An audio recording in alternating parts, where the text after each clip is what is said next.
사랑하는 영락교회 지체들에게 주 안에서 평화 인사를 전합니다. 오늘은 2022년 11월 11일 금요일입니다. 오늘의 묵상 본문은 요한계시록 17장 1절로 18절까지의 말씀입니다. 오늘 본문 말씀 17장 1절부터의 말씀은 이렇게 시작합니다. 또 일곱 대접을 가진 일곱 천사 중 하나가 와서 내게 말하여 이르되 이리로 오라. 많은 물 위에 앉은 큰 음녀가 받을 심판을 내게 보이리라. 일곱 대접, 일곱 봉인, 일곱 나팔, 일곱 대접으로 이어지는 심판이 더 심화되는 것이죠. 그 심화되는 모습을 더 구체적으로 들어가서 보여주는 그 심판의 내용이 무엇인지, 그 영적 의미가 무엇인지를 더 깊이 들어가서 드러내 보여주는, 본질의 세계를 더 깊이 드러내어 보여주는 것이 이 지금 요한이 만나고 있는 환상입니다. 그래서 이 일곱 대접의 심판 가운데 깊이 숨어있는 그 비밀이 무엇이냐 하는 거죠. 거기서 보게 되는 것은 물 위에 앉은 큰 음녀가 받을 심판이다라는 겁니다. 그 음녀가 계속 나와요. 뭐 이 땅에도 음녀가 있고 또 짐승 위에 타고 있는 음녀가 있고 다 음녀로 표현되고 있는데, 음녀라고 하는 것은 창기죠. 창기입니다.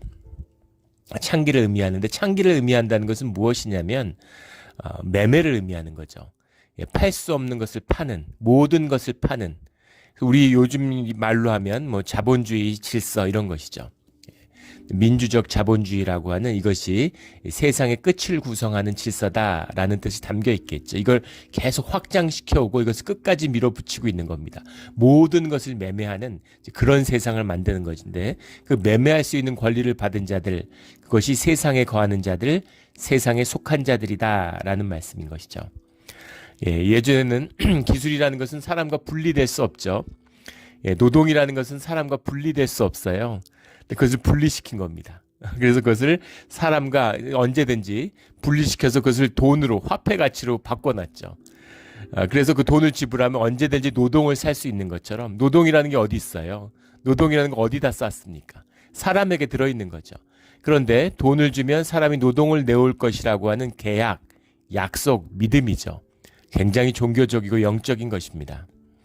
이것이 모든 질서가 사실 영적인 질서에 기반하고 있죠.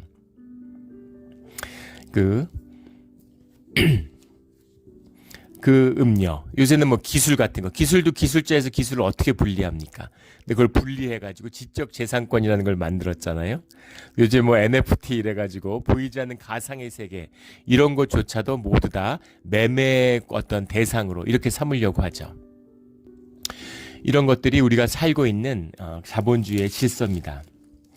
이것이 물 위에 앉은 큰 음료죠. 물 위에 앉아 있다라는 의미는 17장 우리 본장의 15절에 그 의미를 풀어내고 있죠.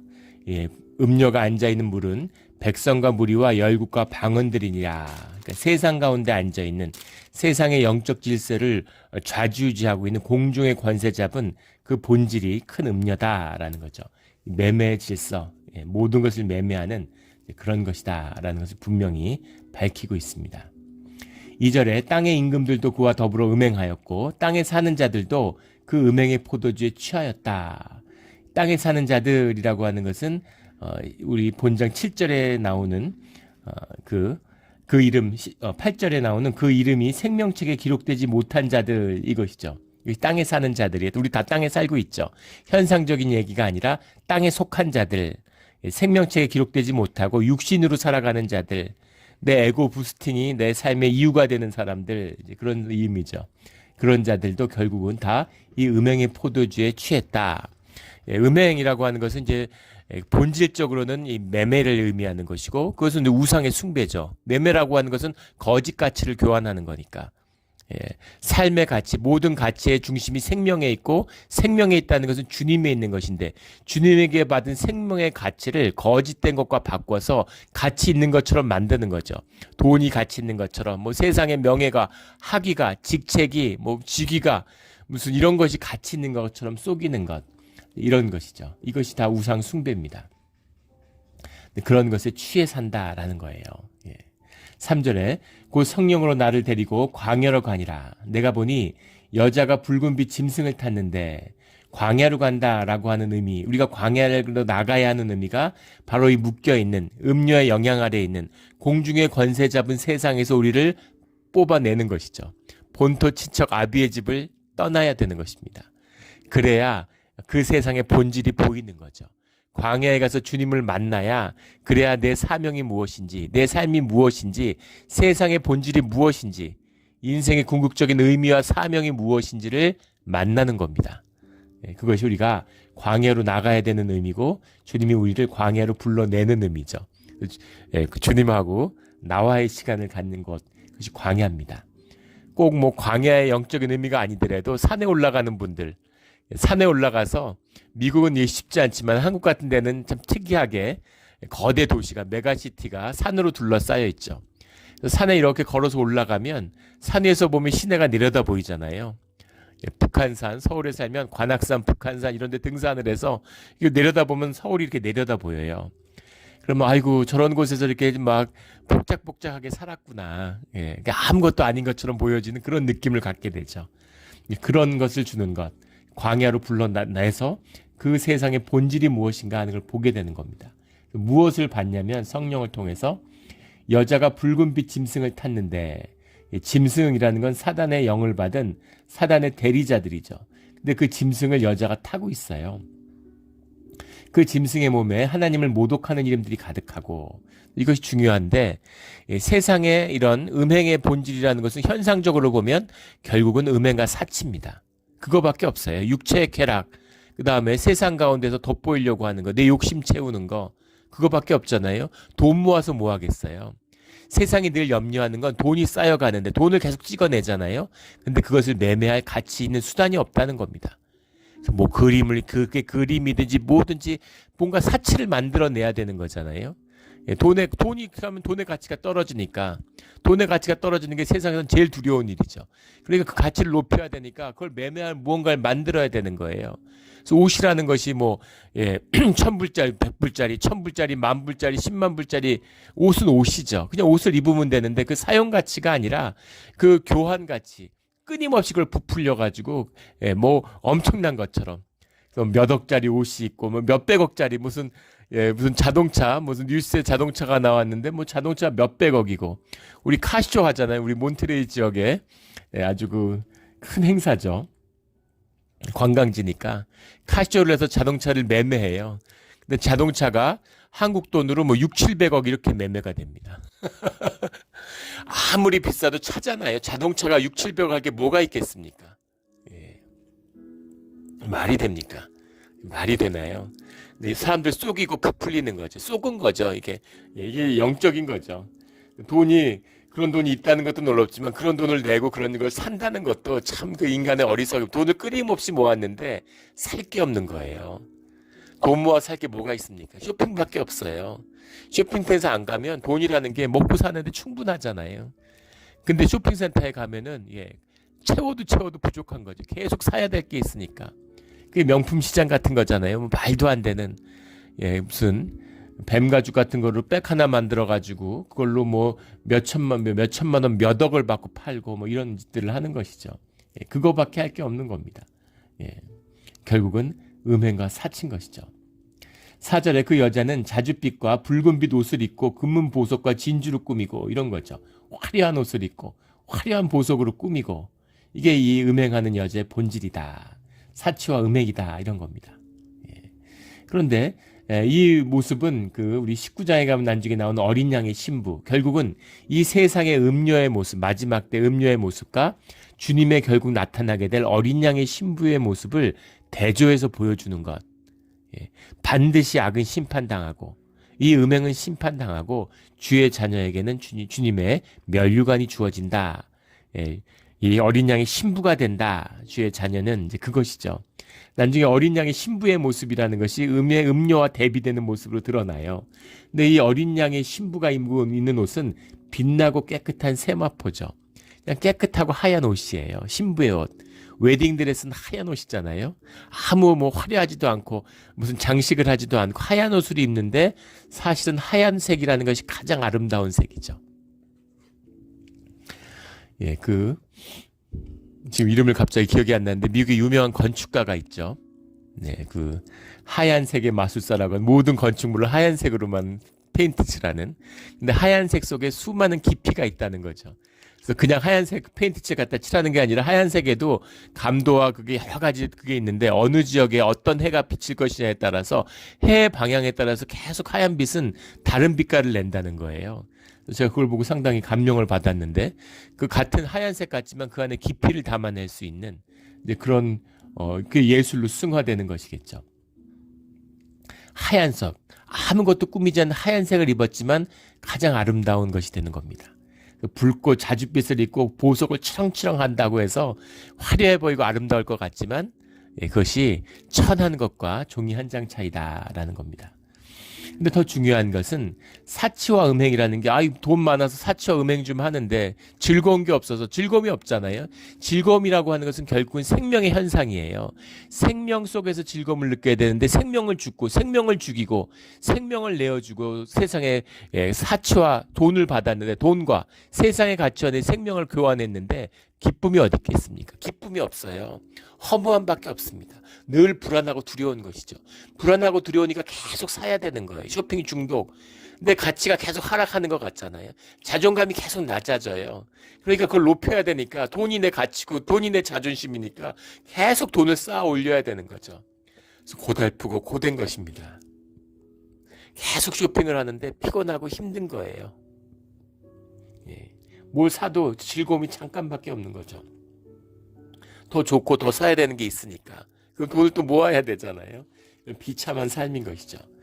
그런데 그것밖에 없는데 더 중요한 것은 그것이 단순히 허무하고 가치 없다라는 의미가 아니라 그 모든 것의 본질은 무엇이냐면 결국은 하나님을 모독하고 하나님의 생명을 더럽히는 일이다.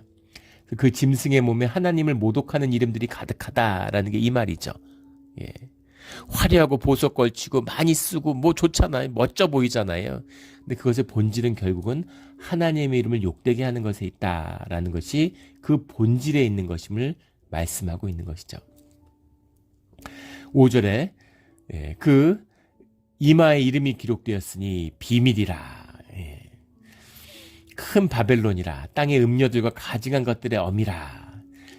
그 이마에 이름이 기록됐다라는 게 사실 로마 시대 그 창기들이 자기를 불러줘야 되잖아요. 그러니까 자기를 기억하라고 길에 이렇게 서서 사람을 호객하는 거 아니에요? 이름을 써서 그것을 내 띠로 만들어서 머리에다가 이렇게 둘렀다고 해요. 그래서 거기서 유래됐다 뭐 이런 역사적인 기록이 있는데 그 이름이 이제 이마에 이름을 받았다. 자기 존재를 의미하는 거죠. 근데 존재가 비밀인데 그 존재의 비밀이 무엇이냐면 엄이라는 겁니다. 엄이라는 이름을 갖고 있는데 그것이 감춰져 있다는 것이죠. 미스테리오 많이 나왔던 말이죠. 우리 영어의 미스테리아 어원이죠. 그 비밀이 무엇이냐면 엄인데 땅의 음녀들과 가증한 것, 땅의 모든 음행하는 것들, 땅의 모든 사치하는 것들, 이 모든 것의 어미가 바로 이 짐승 위에 올라탄 큰 음녀다. 다 연결되어 있는 영적인 현상이다. 이것의 의미는 뭐냐면 현상적인 것이라는 건 모두 거짓이죠. 이것은 결국은 소멸되고 쓰러져 가는 것입니다. 그런데 현상 가운데서는 본질의 것이 현상과 연결되어 있어서 본질이 실제화된 현상이 있어요. 그 본질이 실제화되는 과정이 역사의 진행이고 발전이다. 뭐 이렇게 얘기를 하는 것이죠. 그 본질의 것, 이 본질의 것이 무엇이냐는 겁니다. 현상에 많은 음행과 가증한 것들이 있는데 그것의 본질적인 것이 뭐냐면 그것이 바로 이 짐승에 올라타 있는, 짐승도 현상의 것이죠. 짐승에 올라타 있는 음녀의 역사가 있다라는 겁니다. 그것이 무엇인지를 보았다는 것이죠. 베올프라고 하는 그 중세의 기독교의 전설이 있죠. 베올프가 이런 북유럽의 전설적인 용사인데 독일 지역으로 이제 찾아오게 됩니다. 독일에 하나 왕국이 있는데 왕국에 괴물이 나타나요. 괴물이 왕국을 쑥대밭으로 만드는데 당할 수가 없는 겁니다. 용사들이. 그러니까 전설적인 용사, 그 바이킹의 땅, 거기서 베올프를 초청해 오는 것이죠. 그래서 베올프가 와서 그 괴물과 막 싸우는데 보통 용사가 아니죠. 괴물한테 큰 상처를 입혀요. 그 다음에 막 사람들이 다 경이로워하고 베올프가 의기양양해서 내일 그 산속에 있는 동굴에 찾아가서 이 짐승의 머리를 잘라오겠다 이렇게 얘기하고 갑니다. 그래서 갔더니 가서 뭘 만나냐면 그 동굴 안에 큰 그 호수가 있는 거죠. 기독교적인 이미지가 그대로 투영되어 있는 거죠. 그 물 위에 앉아 있는 음녀를 만나게 됩니다. 그 음녀를 만나는데 그 음녀의 유혹에 넘어가서 음녀하고 관계를 맺고 그리고 이제 그 짐승을 그냥 내어주는 거죠. 그 짐승의 머리를 잘라서 와요. 근데 거기서 알게 되는 놀라운 비밀은 무엇이냐면 그 왕국을 괴롭히던 짐승이 그 왕국의 왕의 아들이라는 걸 알게 되죠. 그 왕과 음녀 사이에 태어난 자식이에요. 예. 그 왕의 그늘에 있었던 그 욕망과 악행과 악이 자라나서 그 왕국을 삼키려고 하는 것이죠. 찾아왔을 때 왕이 베올프에게 이야기합니다. 왕국에서 무슨 일이 있었냐고. 그러니까 베올프가 거짓말을 하죠. 여왕의 머리를 뱉다 죽였다. 시체는 어디 갔는지 모르겠다. 그 대신 이 괴물을 죽여서 다 가지고 왔다. 이렇게 얘기하니까 왕이 웃는 거죠. 그리고 왕이 스스로 목숨을 끊습니다. 자기가 끝났다는 걸 아는 거죠. 왕의 시기가. 그리고 베올프가 왕이 됐는데 큰 왕국을 이루고 전쟁에서 승승장구하고 세상을 다스리는 권세를 갖습니다. 그런데 아는 거죠. 아무 의미가 없다는 것을. 자기가 사랑하는 여인의 사랑을 얻지 못해요. 생명이 없습니다. 자식을 낳지 못해요. 그래서 나이가 들어서 늙은 왕이 됐는데 결국은 모든 것이 허무하고 아무 의미가 없다는 것을 알게 된 거죠. 아무 성취가 없죠. 자기가 정복하는 땅들이 전부 다 마녀의 역사, 음녀의 역사라는 걸 알기 때문입니다. 그런데 더 큰 위기가 닥치는데 큰 용이 습격을 해와요. 용이 불을 뿜으면서 왕국을 불태우기 시작합니다. 다 전전긍긍하고 있는데 베올프는 알죠. 그 용이 자기의 악의 씨앗이 뿌려져서 음료와 함께 자라난 자기 자식이라는 걸 알아요. 그래서 마지막에 그 베올프가 그 용의 심장을 찌르면 그 용의 심장이 자기 심장이거든요. 그래서 연결된 영으로적으로 하나인 거죠. 부모와 자식이니까, 아버지와 아들이니까. 아들을 죽이는 것으로 자기 생명을 끝맺게 되죠. 그 다음에 베올프와 함께 내려왔던 또 다른 용사, 그 친구가 왕위를 물려받습니다. 자식이 없으니까. 그런데 그 베올프를 장사 지내는데 거기서 바닷속에서 웃으면서 이렇게 자기를 바라보고 있는 음녀를 보는 것으로 그 베올프라고 하는 영화에서 베올프 신화가 뭐 여러 가지가 있는데 영화로 만든 장면인데 아주 잘 만들어진 애니메이션 영화입니다. 아주 영적인 영화예요. 그 음녀의 본질이 무엇인지를 그것이 무엇인지를 아주 정확하게 보여주고 있는 이제 그런 영화입니다. 그런 장면들, 베올프의 이야기죠. 그런 거예요. 큰 음녀, 세상의 모든 권세를 쥐고 공중의 권세를 잡고 있는 악의 본질인 것이죠. 6절에 내가 보면 이 여자가 성도들의 피와 예수의 증인들의 피에 취한지라. 이들이 단순히 하나님의 이름을 모욕하는 것에서 지나는 것이 아니라 이 땅에 있는 성도들의 피와 예수의 증인들의 피, 순교자들을 계속해서 내고 주의 자녀들을 핍박하고 그들을 죽이는 것, 그런 것에 큰 보람을 느끼고 그런 것을 목표로 하는 것이다 라는 것이죠. 그래서 그런 칼과 사치와 돈, 야, 돈 줄게, 내 말 들어, 말 안 들어 죽을래, 이제 이런 것이죠. 권세와 돈입니다. 두 뿔 달린 짐승이죠. 이게 짐승의 본질이에요. 이것으로 성도들을 핍박하는 것, 이것이 세상과 이 음료의 본질이다라는 겁니다. 근데 내가 그 여자를 보고 놀랍게 여기고 크게 놀랍게 여기니, 놀랐다는 거예요. 왜 놀랐냐면 7절에 천사가 이르되 왜 놀랍게 여기느냐, 내가 여자와 그가 탄 7머리와 10뿔 가진 짐승의 비밀을 내게 이르리라. 이걸 보고 놀라냐? 이게 놀랄 일이 아니야. 더 놀라운 걸 보여줄게. 이런 거죠. 근데 7머리와 10뿔 가진 짐승의 비밀을 가졌어요. 사단과 같은 것이죠. 이 큰 음녀의 비밀이 사단의 비밀이다라는 것을 알 수 있습니다.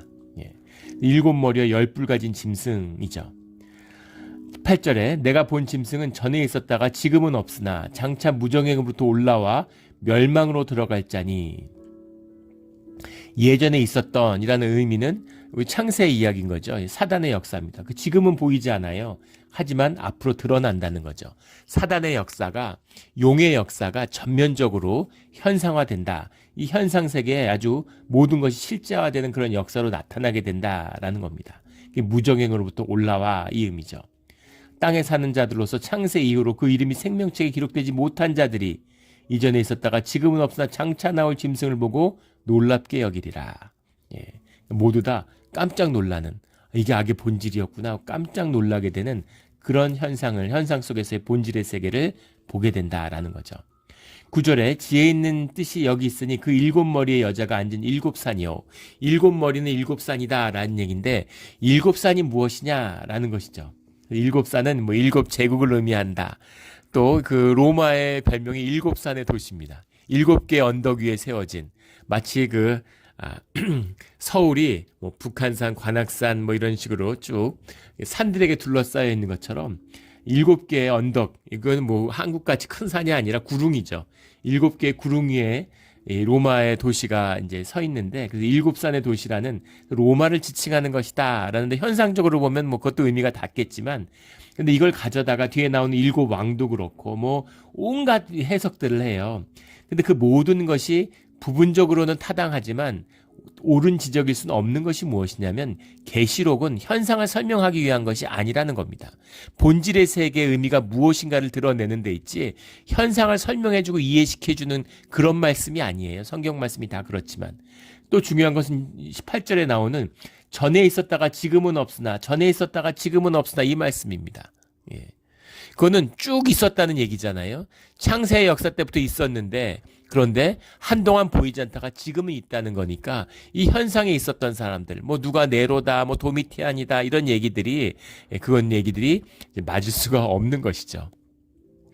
그게 뭐 로마네, 미국이네, 뭐 중국이네 하는 이야기들 뭐 갖다 해석할 수도 있고 그런 식으로 적용할 수도 있겠으나, 그것이 본질의 역사는 아니라 현상이라는 겁니다. 그것이 7개든 뭐 70개든 현상이라는 건 변화되는 거잖아요. 중요한 것은 본질이다라는 것이죠. 그 7산이 무엇인가? 10절에 나오는 또 7왕이라. 예. 5은 망하였고 하나는 있고 다른 하나는 아직 이르지 아니하였으나, 7왕의 권세라는 건 세상의 권세죠. 그런데 5은 망하였다는 건 계속 망하게 가고 있고, 하나는 있는데 그것도 망한다는 거죠. 그리고 또 하나가 새로 나온다. 그러니까 왕의 권세라는 건 여기 반드시 잠시 동안 머무르리라 라는 말씀처럼 세상 가운데 있다가 사라지는 것이다 라는 겁니다.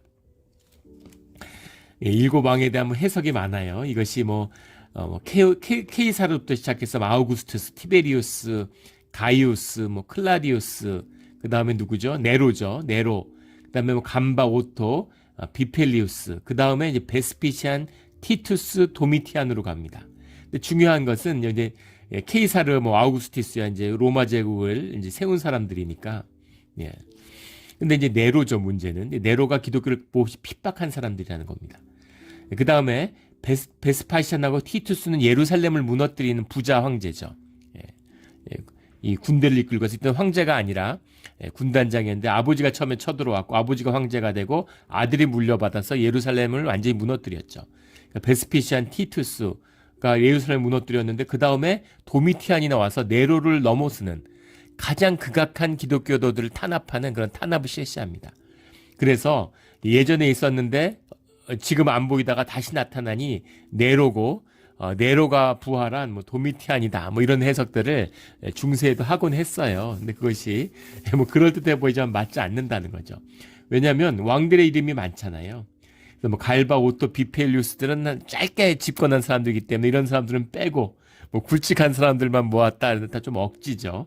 결정적인 억지인 이유는 뭐냐면, 성경에 흐르고 있는 가장 중요한 성도의 핍박은 무엇이냐면 셀류큐스 왕조의 안티오쿠스 4세 핍박입니다. 이 핍박이 가장 극심한 이방인에 의한 핍박이었어요. 근데 그 핍박의 이야기가 빠져 있다는 거죠. 그럴 리가 없겠죠. 그래서 이런 건 되게 억지스러운 해석이다. 또 오히려 이것이 이제 그 7왕국이 애굽, 아수르, 이제 바빌론, 페르시아, 헬라, 로마. 그래서 지금 앞에 있었던 데 5왕국이 있었죠. 세계 제국들이 있었는데 그게 다 망했고, 지금 로마가 6번째고, 로마가 사라지면 7번째 또 온다. 이렇게 얘기하는 건 그래도 앞에 있는 황제들 얘기보다는 더 이제 그럴듯한 설명이 되겠죠. 그러나 본질적으로는 세상의 권세라는 건 현상적인 것이고, 그것을 뛰어넘는 본질의 역사, 영의 역사가 있다. 짐승의 역사가 그 흐르고 있는 본질이다. 그리고 그 짐승의 역사조차도, 사단과 용해와 큰 음녀의 역사조차도 하나님의 거대한 섭리 가운데 일부일 뿐이다. 그것을 봐라. 너희는 어린 양의 노래를 부르는 이 땅의 성도고 어린 양의 신부가 될 자들이다. 그 말씀이 본질인 것이죠. 12절에 말씀의 본문을 보면 뜻은 분명해. 열불도 열왕이죠. 권세를 의미하는 겁니다. 그래서 다른 짐승과 더불어 임금처럼 한동안 관세를 받으리라. 그러니까 큰 음녀가 위에 있고 그 음녀가 타고 있는 짐승의 권세가 있고 짐승 밑에 7왕과 그 열뿔이 있는데 그 열뿔이라는 게 다양한 세상 권세들이 있는 거죠. 이런 권세도 있고 저런 권세도 있고 그런 권세들이 있는데 한동안 권세를 받으리라. 잠깐씩 있는 것이다. 이런 의미입니다. 13절에 그들이 한 뜻을 가지고 자기의 능력과 권세를 짐승에게 주더라. 그 모든 세상 권세의 연합, 그 세상 권세의 역사의 본질은 무엇이냐면 하나님의 맞서게 할 그 짐승에게 힘을 모아주는 것이다. 라는 것이 본질이다. 라는 거죠. 힘으로 하나님 뜻을 이루겠다. 말도 안 돼. will to power라는 것은 결국은 마귀의 종로로 타는 것이다. 라는 것이 본질이라는 겁니다. will to love. will to love만이 하나님의 길이에요. 교회가 힘이 세면 얼마나 좋을까? 교회가 돈이 있고 힘이 있으면 세상에서 얼마나 좋은 일들을 많이 할 수 있을까? 좀 어려운 사람들 돕고 싶은데 약한 사람들 좀 돕고 싶은데 힘이 없구나. 힘을 모으면 교회가 힘이 생기면 국가가 기독교 국가가 되면 그러면 어떤 일이 벌어지는가가 세계 역사가 증명했죠. 그 유럽의 역사입니다. 교회가 어떻게 무너지고 하나님의 이름이 어떻게 더럽혀지고 세상이 어떻게 악하여지는지를 보여줬죠. 한 뜻을 가지고 능력과 권세를 짐승에게 주더라. 이것이 결국은 영의 본질이다. will to power의 본질이다. 라는 것을 말씀하고 있는 것이죠. will to power를 끊고 will to love로 주님께 나아가는 우리 성도들이 되기를 예수 그리스도의 이름으로 축원합니다. 17절은 굉장히 영적인 그런 그 깊이랄까요? 주는 가르침 같은 게 많이 깊죠. 이 말씀을 받아야 하는 것이죠. 그러나 더 중요한 것은 14절에 그들이 어린 양과 더불어 싸우려니와 어린 양은 만주의 주시오 만왕의 왕이심으로 그들을 이기실 터이시오. 결국은 주님이 이긴다는 거죠. 아무리 세상 권세를 모아와도 어떻게 주님을 당하겠어요. 그래서 어린 양이 결국 이기시는 겁니다. 또 그와 함께 있는 자들을 곧 부르심을 받고 택하심을 받은 진실한 자들도 이기리라. 사실은 어린 양은 싸우면 안 되죠. 만주의 주신데 처음부터 싸우면 안 되는 거잖아요. 이 승리의 의미는 무엇이냐면 주의 자녀들이 이 땅에서 그와 함께 있는 자들, 그들은 누구냐면 부르심을 받은 자들이고 택하심을 받은 자들이에요. 근데 그들의 본질은 뭐냐면 진실한 자들이에요. 내가 나로서 내가 부족하고 거짓이 없고 우리가 뭐 힘이 있고 강해지고 뭐 번쩍번쩍 빛나라는 소리가 아닙니다. 한없이 연약하고 부끄럽고 죄인이지만 주님의 택하심을 받고 주님의 부르심을 받고 내가 나로서 주님 앞에 함께하는 자들, 그런 자들은 세상을 이긴다는 겁니다. 이게 권세의 비밀이에요. 생명의 비밀입니다. 세상 권세가 아무리 대단해 보여도 생명을 붙드는 자는 이깁니다. 이 비밀의 깊은 뜻을 삶으로 살아 깨달는, 삶으로 살아 내 삶의 진실이 되는 우리 모두가 되기를 주의 이름으로 축원합니다. 15절에 또 천사가 내게 말하되 내가 본 바 음녀가 앉아있는 물은 백성과 무리와 열국과 방언들이니라. 우리 앞에 나누었던 말씀이죠. 결국은 음녀가 다스리고 있는 공중의 권세 잡은 이런 악의 실체를 말씀하고 있는 겁니다.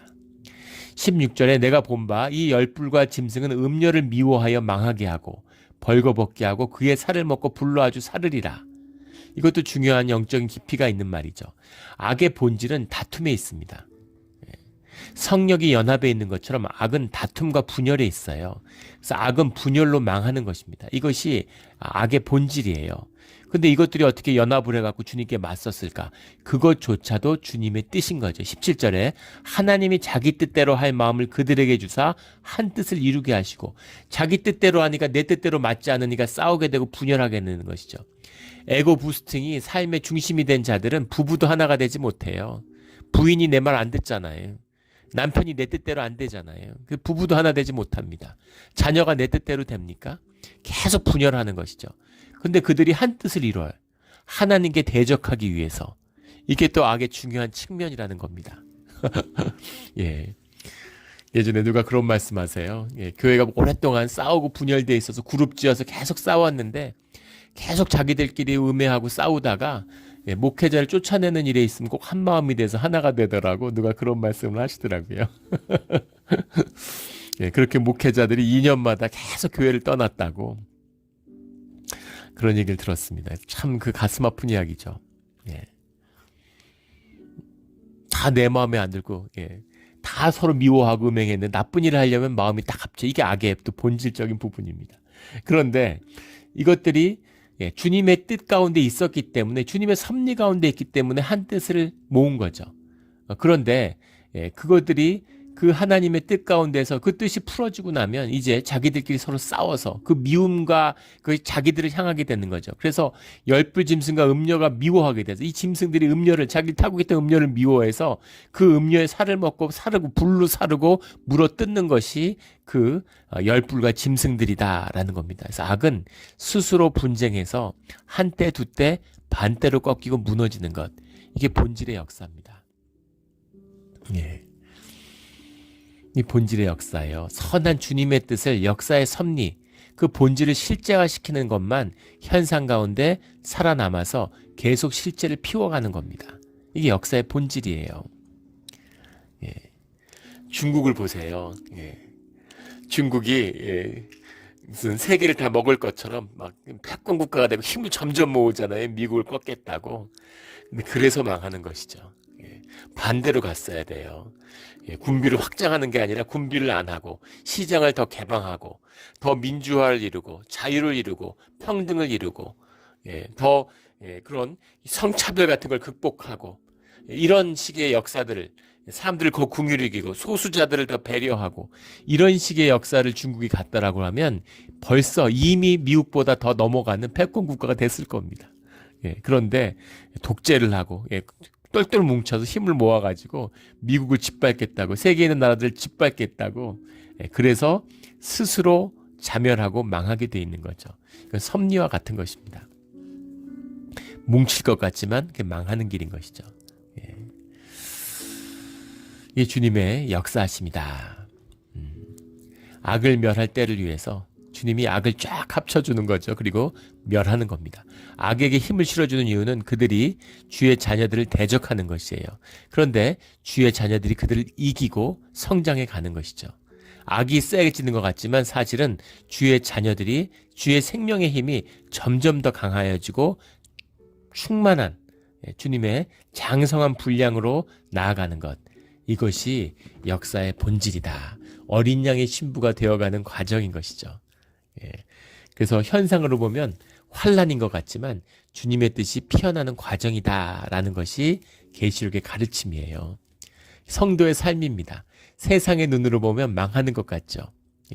세상의 눈으로 보면 망하는 것 같아요. 점점 나빠지는 것 같은데 사실은 점점 좋아지고 있는 것, 점점 복을 누리고 살아가고 있는 겁니다. 이 비밀을 아는 자들, 보는 자들은 이 길을 가는 것이죠. 이 축복과 이 영광을 만나는 우리 몬트레 영락교회 성도들이 되기를 주의 이름으로 축원합니다. 아멘. 기도드리겠습니다. 하나님 아버지 감사합니다. 귀한 말씀 주시니 감사하고, 이 어지러운 세상 가운데 너무 혼란하고 세상이 보이지 않는데 그 본질이 무엇인지를 명확하게 말씀하여 주시니 감사합니다. 깨어서, 잠들어 있다가 깨어나서 세상에 진실을 마주하는, 늘 진실되게 주님의 진실을 마주하는 우리의 신앙의 삶이 되게 하여 주시옵소서. 주님과 함께하기에 오늘 하루도 복된 하루가 될 수 있어서 감사합니다. 오늘 하루를 주님께 또 올려드립니다. 우리의 삶을 주님께 올려드립니다. 감사합니다. 예수 그리스도 이름으로 기도드렸습니다. 아멘.